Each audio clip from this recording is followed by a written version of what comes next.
Bon, le portrait de cette semaine, c'est Fred Beltrando, Oui. c'est à vous. C'est parti.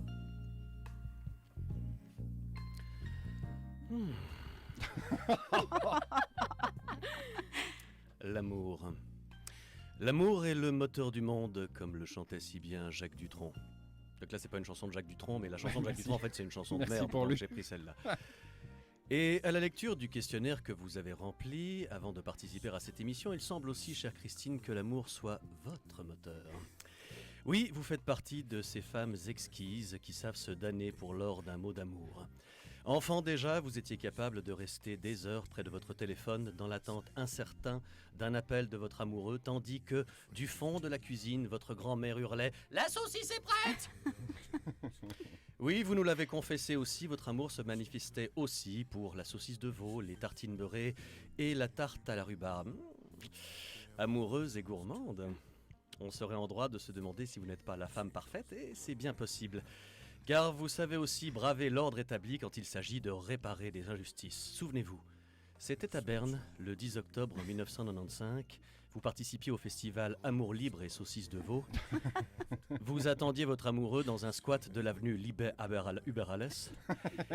Mais à son arrivée, ce fut le drame. Une monstrueuse barrière de chantier empêchait votre rencontre et l'amour de s'épanouir sur l'ombre bienveillante du palais fédéral. Galvanisé par l'espoir d'une tendre frénésie, vous souleviez d'une main la dite barrière, libérant ainsi l'accès à la Fiat Panda de votre amant valaisan et aux grandes dames de la maréchaussée locale. Plus tard, vos lectures vous sensibilisèrent aux douloureux problèmes du harcèlement sexuel. C'est vrai que quand on cherche l'amour et qu'on lit tous ces témoignages de gens qui se font draguer au travail, ça fait rêver. Oh. Mais soyons clairs, le harcèlement n'a rien à voir avec l'amour. Le véritable amour, le grand amour ne peut se ressentir et se consommer qu'entre deux adultes consentants disposant d'une couverture sociale.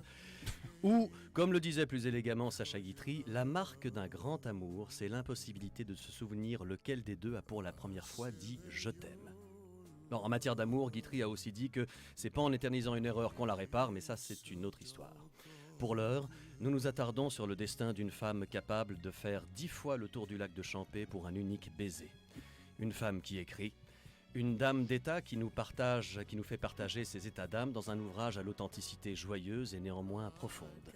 Tout cela sous le haut patronage d'un Cupidon facétieux qui l'accompagne depuis sa plus tendre enfance.